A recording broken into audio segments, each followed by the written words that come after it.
Hi, I'm Cheryl and welcome to my sewing room. I'm going to demonstrate how to make a quick and really easy and very pretty fall table runner. So let's get started. The first thing you want to do is to measure the length of your table and then the width of the table. Then you need to determine how much space of the tabletop you want to cover with your table runner. I've made table runners of variety of length and width. I've made them as narrow as 8 inches and as long as 120 inches and as short as 40 inches. So it all depends on you, the size of your table and how much. Do you want the wood of your tabletop to show all the way around, or do you want each end to fall over and drape over the ends of the table? If that's your case, then you want to determine how much you want it to drape down. So once you've done that, then add 1 inch to the measurements of your runner. So add 1 inch to the length and 1 inch to the width, and then that will be used up in your seam allowance. As far as fabrics go, you can make it out of pretty much anything you want. One option is to put in interfacing inside of the table runner. I'm not doing it on this one. It's a seasonal table runner and I'm not too concerned about it being real stable because it's not used very much. So you could add that into your table runner. I recommend you cut out the fabric for the top of the table runner first and save cutting out your fabric for the back last. And there's a reason behind that. Is that when you're trying to line up the edges of the lining with the table runner top fabric, it's very difficult to line it up, especially if it's a really long table runner. In my case, my table runner is going to be 80 inches long. I have a very long dining room table.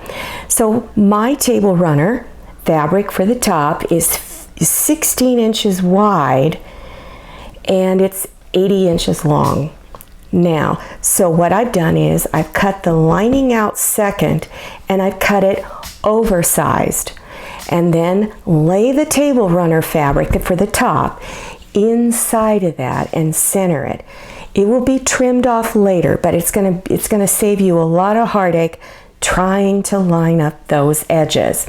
So once you've got it all centered, go ahead and place pins around all 4 sides. Then on one particular spot on the side, you're going to leave an opening wide enough for your arm to come through so that you can turn it right side out later. So that you know where to stop. For instance, I'm going to start here in this first pin and I'm going to stitch down towards the corner going that way.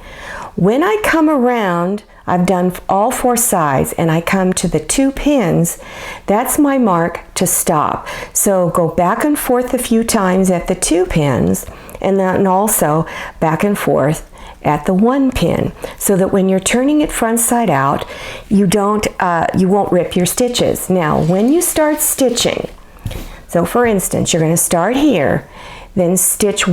You can either do a 1/4 inch seam if you like. I'm going to do a 1/2 inch seam. So stitch all the way down to the first corner. And when you get to this first corner and you get a 1/2 inch away from over here, then stop, leave your needle down in the downward position through the fabric. Lift up your presser foot, turn your table runner, and then lower the presser foot and continue stitching. This way you will not lose your place. So go ahead, stitch around all 4 sides and remember to stop at the 2 pins. Now I'll be right back while I stitch my table runner up. After you've done your stitching, now is when you want to trim this excess fabric on the back off.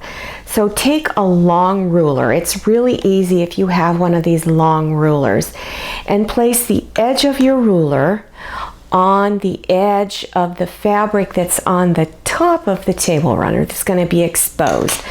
So place it on that edge and line it up, and then go ahead and cut around all four sides, cutting off this extra fabric. And when you're done, you have a nice smooth edge. Now before you turn it right side out, you want to go to all four corners and cut some of the excess fabric off. And the reason why you want to do that is it'll make the corner lay a lot flatter and nicer, and you'll get more of a pointed corner on it. So just take a small pair of scissors and cut some of it off. Now you don't want to cut too much off, just enough around that corner to take off some of the bulk. And don't forget to go around here on the other side. And you're going to do this at all four corners. Once you've done this, then you're going to turn it front side out. So I'll be right back while I finish my table runner up. After you've turned it right side out, you want to close this opening up. So I recommend that you fold the edges in whatever your seam allowance was. If you did 1/4 of an inch, fold it inside 1/4 of an inch. I did 1/2 inch, fold it inside. And then go ahead and place pins all along the opening there. Then go to your ironing board, and you're going to do a nice pressing on all the edges so that all the edges are very, very flat. Then at your sewing machine, you're going to stitch around all four sides real close to this edge, slightly less than 1/8 of an inch. So go ahead and do your top stitching, and then I'll show you how to do your embellishments. Now place the burlap running down the very center of the table runner, and place pins on each side to hold it in place. Leave about 1/2 an inch extending past the edge of your table runner at this end. Then do a zigzag stitch along this edge right here. Then fold it under, place some pins to hold it. So place pins all the way across. And then stitch, do a straight stitch across this lower edge here. And you're going to do it this way at both ends. I recommend doing a zigzag stitch over the top here because I think it'll look better. Right now it has a serged edge done with a serger machine. So I think it would look much nicer if there was a zigzag stitch to just finish those edges off. So go ahead, stitch your burlap on, and then I'll show you how to put your ribbon trim on. Now, this next step, putting the ribbon on, is an option. You might like just the way the burlap looks on here and may not want the ribbon. But in case you do, you would go ahead and again, place it down the center of the burlap. Leave about 1/2 an inch at the end. You could do a little zigzag stitch on the end and then fold it under, just like you did before. Stitch along this edge, and then I would not do a zigzag stitch on this one.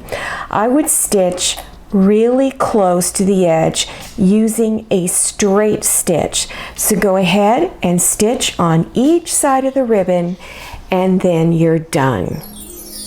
Well, here it is on my dining room table, and I'm really happy with the way it turned out. I think it'll look great during the holiday season. All I need to do is get out the rest of my fall decorations, and it will be a really nice centerpiece to my dining room. So I hope you try this project. I think you'll have a great time. If you liked this video, click on thumbs up. Also, click on share to share this video with your friends. And if you haven't subscribed yet, then click on that button in the lower right-hand corner of your screen. enter your email address and click on the bell so that you can receive emails about my latest video. I'll see you next time, and happy sewing!